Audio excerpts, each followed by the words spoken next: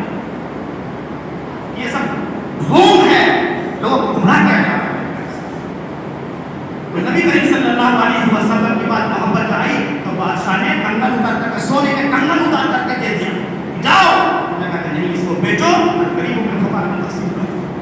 میرے پیارے ساتھی, حضرت ابراہیم علیہ السلام کی محبت جب آگ میں جب وہ ڈالے جا رہے تھے, آگ میں جب پھینکا گیا, مٹھائی آ گئے, جبرائیل آ گئے اور کہنے لگے ابراہیم علیہ السلام آپ اگر حکم دیں تو ہم بارش برسا دیں گے, کہ آگ بجھ جائے گی. ابراہیم کہنے لگے ہم تو مار دیں گے, پوری کی پوری قوم ہلاک و برباد ہو جائے گی, آپ سے تو حکم دیں. حضرت ابراہیم علیہ السلام نے کہا میں نے تو اللہ سے محبت کی, اللہ کی توحید کے لیے لڑا, وہی اللہ مجھے بتائے گا تمہاری ضرورت نہیں, تمہاری مدد کی ضرورت نہیں ہے. حسبی اللہ و نعم الوکیل, آپ کو ڈال دیا گیا, اللہ تبارک و تعالیٰ نے مدد کی. امرونی بلغ و سلام علی ابراہیم, اے آپ ٹھنڈی ہو جا, سلامتی بن جا, آپ کچھ نہ کر سکی. ابراہیم صلی اللہ علیہ وسلم کے رونگ تھے کہ ایک بار بھی ماتا نہ کر سکی, جلا نہ سکی. ابراہیم علیہ السلام صحیح سالم آپ کے اندر سے آ. میرے پیارے ساتھی, یہ توحید کی فضیلت ہے, یہ اللہ کی محبت, اللہ سے جو محبت ہے اس کی فضیلت ہے, استقامت کی فضیلت ہے.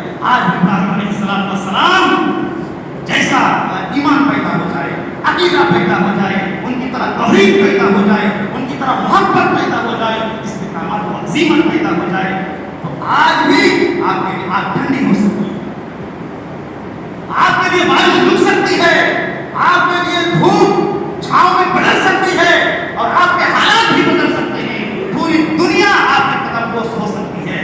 صرف استقامت کی ضرورت ہے, محبت کی ضرورت ہے. میرے پیارے ساتھیوں, یہ حالات اتنے خطرناک چل رہے ہیں, اس سے ہم نے کیا نصیحت کیا ہے. لوگ کہہ رہے ہیں ہم پریشان ہیں, مسلمان کو ٹارگٹ کیا جا رہا ہے, آزمائشوں کا دور ہے. لیکن فجر کی نماز میں ایک سب کا اضافہ ہوا ہے, اتنے ہی لوگ ہیں جو پہلے پڑھ رہے تھے, ایک سب کا بھی اضافہ نہیں ہوا, اور لوگ کہہ رہے ہیں ہم پریشان ہیں. پریشان نہیں ہے لوگ تو مست ہیں. اگر پریشان ہوتے تو فجر میں نیند نہ آتی, بستر پہ نیند نہ آتی, فوراً وہاں پڑھنے کے لیے آتے. پتہ چلے فجر کو سوئے ہوئے ہیں. کون آدمی سوتا ہے جس کو فکر نہ ہو, مستی کے ساتھ سو رہا ہے, اور شیطان آدمی فجر میں کیا کرتے ہیں, فجر کے بعد کان میں پیشاب کرتے ہیں. وجہ یہ ہے کہ آج قرآن حدیث کی باتیں کانوں میں نہیں گھس رہی ہے, علماء کی باتیں نہیں گھس رہی ہے. پتہ چلا کہ کان میں پیشابوں سے بھرے ہوئے ہیں, کانوں کے اندر پیشاب ہے, اندر بات نہیں جا رہی ہے. میرے پیارے ساتھی, جو فجر کی نماز نہیں پڑھتا, کان میں پیشاب کرتا ہے شیطان. تو ضرورت اس بات کی ہے میرے پیارے ساتھی, اپنے اعمال کو درست کر لیں, سدھار لیں, اپنے اعمال کو بہتر بنا. وقت ہو چکا ہے, تو باقی جو بیان ہوگا وہ آئندہ ہفتہ ہوگا انشاءاللہ, آئندہ جمعہ کو ہوگا. اللہ تبارک و تعالیٰ سے دعا ہے کہ العالمین ہمیں پہلے سننے سے زیادہ عمل کرنے کی توفیق عطا فرمائے. یا